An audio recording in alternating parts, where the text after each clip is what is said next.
ಜೀವನದಲ್ಲಿ ದುಃಖದ ದಿನವೂ ಹೌದು. ನಮ್ಮ ನಡುವೆ ಇದ್ದಂತಹ 114 ವರ್ಷ ಬದುಕಿದ ವೃಕ್ಷ ಮಾತೆ, ಪದ್ಮಶ್ರೀ ಪುರಸ್ಕೃತೆ ಮತ್ತು ರಾಷ್ಟ್ರೀಯ ನಾಗರಿಕ ಪ್ರಶಸ್ತಿ ಪಡೆದ ಅಂತಹ 100 ಪ್ರಶಸ್ತಿಗಳನ್ನು ಪಡೆದಂತಹ ಈ ಸಮಾಜಕ್ಕೆ ಅಗತ್ಯವಾದ ಉಸಿರಾಟದ ಗಾಳಿಯನ್ನು ಕೊಡ್ತಾ ಇದ್ದಂಥ ಸಾಲು ಮರದ ತಿಮ್ಮಕ್ಕ ಇವತ್ತು ನಮ್ಮ ನಡುವೆ ಇಲ್ಲ. ನಾವು ಆ ನೆಲೆಯಲ್ಲೇ ಇವತ್ತಿನ ಕಾರ್ಯಕ್ರಮ ಆಯೋಜನೆ ಮಾಡಿದ್ದೇವೇನೋ ಅಂತೇಳಿ ನನಗನ್ನಿಸ್ತಾ ಇದೆ. ಸಾಲು ಮರದ ತಿಮ್ಮಕ್ಕನಿಗೂ ನಮ್ಮ ಕಾರ್ಯಕ್ರಮಕ್ಕೂ ನೇರವಾದ ಸಂಬಂಧ ಇದೆ. ಸಾಲು ಮರದ ತಿಮ್ಮಕ್ಕ ಮಾಡಿದ್ದು ಕೂಡ 8,000 ಮರಗಳನ್ನು ನೆಡುವ ಮೂಲಕ ನಮ್ಮ ಉಸಿರಾಟವನ್ನು ಸರಿ ಮಾಡಿದ್ದು. ಇಷ್ಟು ದೊಡ್ಡ ಸಾಧನೆಯನ್ನು ಜಗತ್ತಿನಲ್ಲೇ ಯಾರೂ ಮಾಡಲಿಲ್ಲ. ಆ ಕಾರಣಕ್ಕೆ ಆಸ್ಟ್ರೇಲಿಯಾ ಮತ್ತು ಬೇರೆ ಬೇರೆ ದೇಶಗಳಲ್ಲಿ ಸಾಲು ಮರದ ತಿಮ್ಮಕ್ಕನ ಹೆಸರಿನಲ್ಲಿಯೇ ಕೆಲವು ಸಂಸ್ಥೆಗಳನ್ನು ಸ್ಥಾಪನೆ ಮಾಡಿದೆ. ನಮ್ಮ ಸರ್ಕಾರವೂ ಕೂಡ ಈ ನೆಲೆಯಲ್ಲಿ ಒಂದು ಮುಂದು ಹೆಜ್ಜೆಯನ್ನು ಇಟ್ಟು ಒಂದು ಸಂಸ್ಥೆಯನ್ನು ಸ್ಥಾಪನೆ ಮಾಡುತ್ತೆ ಎನ್ನುವಂಥ ಆಶಯ ಖಂಡಿತ ಇದೆ.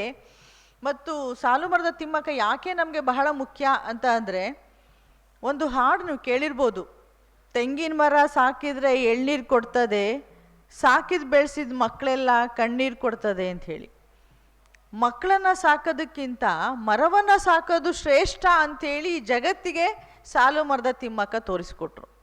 ಯಾಕೆ ಅಂತಂದರೆ, ಮಕ್ಕಳನ್ನು ಸಾಕೋದು ಸ್ವಾರ್ಥ, ಮರಗಳನ್ನು ಸಾಕೋದು ಸೇವೆ ಅನ್ನುವಂಥದ್ದು. ತನಗೆ ಮಕ್ಕಳಿಲ್ಲ ಅನ್ನುವ ಕೊರಗನ್ನು ಅವರು ನೀಗಿಸಿಕೊಂಡದ್ದು ಹೇಗೆ ಅಂತಂದರೆ, ಸಾಲು ಮರಗಳನ್ನು ಗಂಡ ಹೆಂಡತಿ ಒಟ್ಟಿಗೆ ನೆಡ್ತಾ ಹೋದರೂ 8,000ಕ್ಕೆ ತಲುಪ್ತು. ಇವತ್ತು ಅನಾಥರಾಗಿರುವಂಥದ್ದು ಸಾಲು ಮರದ ತಿಮ್ಮಕ್ಕನ ಸಾಕು ಮಗ ಅಲ್ಲ, ಸಾಲು ಮರದ ತಿಮ್ಮಕ್ಕನ 8,000 ಮರಗಳಲ್ಲಿ ಕುಳಿತು ಹಣ್ಣನ್ನು ತಿಂತಾ ಇದ್ದಂಥ ಪಕ್ಷಿಗಳು, ಆ ಉಸಿರಾಟ ಆಡ್ತಾ ಇದ್ದಂಥ ನಾವು ಎಲ್ಲರೂ ಕೂಡ ಅನಾಥರಾಗಿದ್ದೇವೆ. ಹಾಗಾಗಿ ನಾವು ಸಾಲು ಮರದ ತಿಮ್ಮಕ್ಕನನ್ನು ನಮ್ಮ ಬದುಕಿನ ಒಂದು ಕತೆ ಅಥವಾ ಅದೊಂದು ಜೀವನ ಚರಿತ್ರೆ ಅಂಥೇಳಿ ನಮ್ಮ ಜೀವನಕ್ಕೆ ಅಳವಡಿಸಿಕೊಳ್ಳುವ ಅಗತ್ಯ ಖಂಡಿತ ಇದೆ. ಇವತ್ತು ಅದೇ ಒಂದು ಧ್ಯಾನದ ನೆಲೆಯಲ್ಲಿ ನಾವಿವತ್ತು ಈ ದಿನದ ಒತ್ತಡ ನಿರ್ವಹಣೆಗೆ, ಆರೋಗ್ಯ ನಿರ್ವಹಣೆಗೆ ಒಂದು ಯೋಗ ಪ್ರಾಣಾಯಾಮ ಹೇಗೆ ಸಹಕಾರಿಯಾಗುತ್ತೆ ಅನ್ನುವಂಥದ್ದನ್ನು ಮಹಾವತಾರ್ ಫೌಂಡೇಶನ್ನ ಸಹಯೋಗದಲ್ಲಿ ಇವತ್ತು ಏರ್ಪಾಟು ಮಾಡಿದ್ದೇವೆ. ಅದನ್ನು ನಡೆಸಿಕೊಡೋದಕ್ಕೆ ಎಲ್ಲ ಗಣ್ಯರು ನಮ್ಮ ವೇದಿಕೆಯಲ್ಲಿ ಇದ್ದಾರೆ. ಇನ್ನೊಂದು ಸ್ವಲ್ಪ ಹೊತ್ತಿನಲ್ಲಿಯೇ ನಮ್ಮ ಕುಲಪತಿಗಳು, ಕುಲಸಚಿವರು ಕೂಡ ಬರುವ ನಿರೀಕ್ಷೆ ಇದೆ. ಅವರು ಕೂಡ ಧ್ಯಾನಕ್ಕೆ ಸೇರ್ತೇವೆ ಎನ್ನುವಂಥ ಒತ್ತಾಸೆಯನ್ನು ಕೊಟ್ಟಿದ್ದಾರೆ. ಅಂದರೆ ಇವತ್ತು ಧ್ಯಾನ ಅನ್ನುವಂತಹದ್ದು ಭಾರತದ ಒಂದು ಶಕ್ತಿ ಕೇಂದ್ರ. ನಮ್ಮ ಮಹಾ ಕೃತಿ ರಾಮಾಯಣ ಬಂದದ್ದೇ ಧ್ಯಾನದ ಮೂಲಕ. ಆ ವಾಲ್ಮೀಕಿ ಅನ್ನುವಂಥ ಬೇಡ ವಾಲ್ಮೀಕದ ಒಳಗಡೆ ಮಾಡಿದ್ದು ಅದೇ ಧ್ಯಾನವನ್ನು, ಅದೇ ಯೋಚನೆಯನ್ನು. ಅಂದರೆ ಒಂದು ಧ್ಯಾನ ಯೋಚನೆಯ ಮೂಲಕ ಎಂತಹ ಸಣ್ಣ ವ್ಯಕ್ತಿ ಅಂಥೇಳಿ ಪರಿಗಣಿಸಿರುವ ಈ ಸಮಾಜದಲ್ಲಿ ದೊಡ್ಡ ಸಾಧನೆ ಮಾಡಲಿಕ್ಕೆ ಸಾಧ್ಯ ಅನ್ನುವಂತಹ ಜಗತ್ತಿನ ಮೊದಲ ಯೋಗ ಗುರು ವಾಲ್ಮೀಕಿ ಅಂತ ನನಗನ್ನಿಸ್ತಾ ಇದೆ. ಅಂತಹ ಯೋಗವನ್ನು ನಮ್ಮ ಜನಪದರು ಬಹಳ ಹಿಂದಿನಿಂದಲೇ ಮಾಡ್ಕೊಂಡು ಬಂದಿದ್ರು. ಆ ಯೋಗದ ಮುಂದುವರಿದ ಭಾಗವಾಗಿಯೇ ಇವತ್ತು ನಾವು ಪ್ರಾಣಾಯಾಮವನ್ನು ನಾವು ಪ್ರತಿನಿತ್ಯ ಈ ಸಮಾಜಕ್ಕೆ, ಮನೆಗೆ, ಹೆಂಡತಿಗೆ, ಮಕ್ಕಳಿಗೆ, ಗಂಡನಿಗೆ, ಅಣ್ಣ ತಮ್ಮ ಹೀಗೆ ಯಾರ್ಯಾರಿಗೋ ಕೆಲಸ ಮಾಡ್ತೇವೆ. ನಮಗೆ ಅಂತ ನಾವೇನು ಕೆಲಸ ಮಾಡ್ಕೊಳ್ಳಲ್ಲ. ನಮಗೆ ಅಂತ ಮಾಡಿಕೊಳ್ಳುವಂಥ ಏಕೈಕ ಕೆಲಸ ಇದೆ, ಅದು ಉಸಿರಾಟ ಮಾತ್ರ. ಆ ಉಸಿರಾಟ ಸರಿ ಇದೆಯಾ ಇಲ್ವಾ ಅಂಥೇಳಿ ನಮಗೆ ಗೊತ್ತಿಲ್ಲ.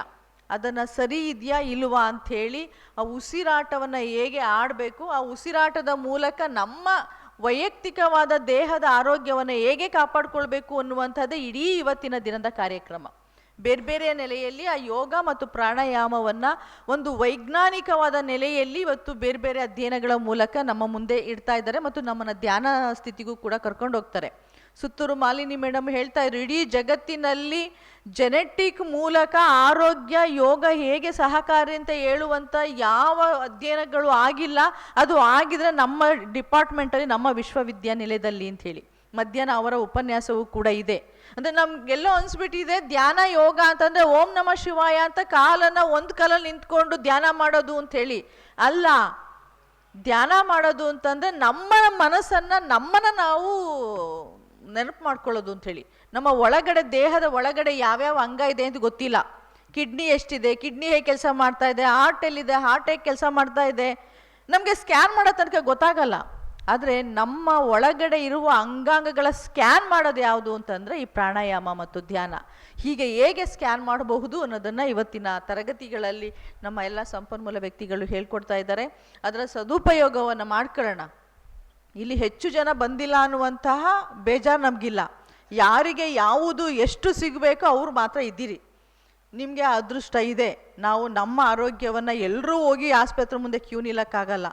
ಯಾರಿಗೆ ಆಸ್ಪತ್ರೆ ಅಗತ್ಯ ಇದೆ ಅವ್ರು ಮಾತ್ರ ಹೋಗಿ ನಾವು ಚೆಕ್ ಮಾಡಿಸ್ಕೊಳ್ಳೋದು. ಇವತ್ತು ಅಗತ್ಯ ಇರೋರು ಇದ್ದೀರಾ, ಇದರ ಸದುಪಯೋಗನ ಮಾಡ್ಕೊಳ್ಳಿ.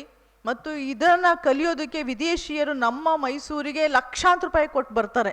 ನಾವು ಉಚಿತ ಅಂದರೂ ಬರಲ್ಲ. ಅದೇ ನಮಗೆ ಹಿತ್ತಲ ಗಿಡ ಮದ್ದಲ್ಲ ಅಂಥೇಳಿ. ಇದು ಮದ್ದು ಇದೆ ಅನ್ನೋದನ್ನು ತಿಳ್ಕೊಂಡು ಎಲ್ಲರೂ ಇದರ ಸದುಪಯೋಗನ ಮಾಡ್ಕೋಬೇಕು ಅಂಥೇಳಿ ತಮ್ಮೆಲ್ಲರಲ್ಲಿ ಮತ್ತೆ ನಾನು ಮನವಿ ಮಾಡ್ಕೊಳ್ತಾ, ಮತ್ತು ಬಂದಿರುವಂಥ ಎಲ್ಲ ಗಣ್ಯರಿಗೆ ಸಂಸ್ಥೆಯ ಪರವಾಗಿ ಪ್ರೀತಿಪೂರ್ವಕವಾದ ಸ್ವಾಗತವನ್ನು ಕೋರ್ತಾ ನಾನು ಮಾತು ಮುಗಿಸ್ತೇನೆ. ನಮಸ್ಕಾರ.